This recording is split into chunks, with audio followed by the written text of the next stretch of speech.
In this guide, I'm going to clear out how many e-gift cards you can purchase on Target. Let's get started. Target allows customers to buy multiple e-gift cards, but there are purchase limits in place for security and fraud prevention. The exact limit can vary depending on the value of the cards, your payment method, your account history, and Target's current policies. In general, you can purchase multiple e-gift cards in a single order, but Target may limit the total dollar amount or the number of cards that can be purchased within a certain time period. If you exceed those limits, your order may be placed under review, delayed, or declined. To check the current limits, add the e-gift card you want to purchase to your cart and proceed to checkout.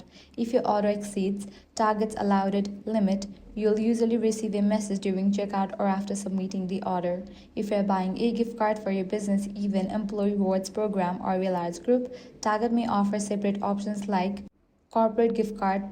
In that case, contacting Target customer support or the appropriate business sales department can help you arrange a larger order.